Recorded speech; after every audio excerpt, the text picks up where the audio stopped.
அண்ணா பல்கலைக்கழக குற்றவாளி ஞானசேகரன் செய்த சம்பவம் நள்ளிரவில் பதறிய போலீஸ். நடந்தது என்ன?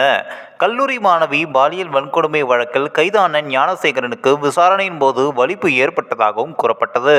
கடந்த டிசம்பர் மாதம் 23ஆம் தேதி அண்ணா பல்கலைக்கழக வளாகத்தில் கல்லூரி மாணவி பாலியல் வன்கொடுமை செய்யப்பட்ட சம்பவம் தமிழகம் முழுவதும் பெரும் அதிர்ச்சியை ஏற்படுத்தியது.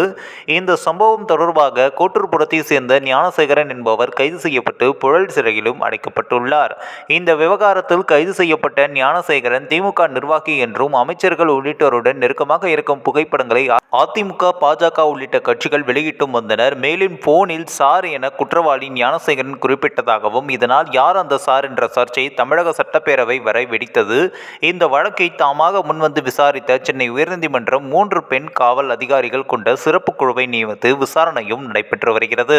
கடந்த 20ஆம் தேதி ஞானசேகரனை 7 நாள் போலீஸ் காவலில் எடுத்து சிறப்பு புலனாய்வு குழு போலீசார் விசாரணை நடத்தி வருகின்றனர். விசாரணை முடிந்து நேற்று இரவு எழும்பூர் காவல் நிலையத்தில் ஞானசேகரன் ஓய்வெடுத்தார். இரவில் உறங்கிக் கொண்டிருந்த போது ஞானசேகரனுக்கு வலிப்பு போல் கை கால்கள் எடுத்துள்ளது. இதனை கண்ட பாதுகாப்பு அதிகாரிகள் அதிர்ச்சி அடைந்தனர். வலிப்பு தான் வந்துவிட்டது என நினைத்து கையில் இரும்பு பொருளை கொடுத்தனர். பின்னர் முகத்தில் தண்ணீர் தெளித்தனர். மேலும் பல்லை இறுக்கி கடித்துக் கொண்டு ஞானசேகரன் இருந்துள்ளார்.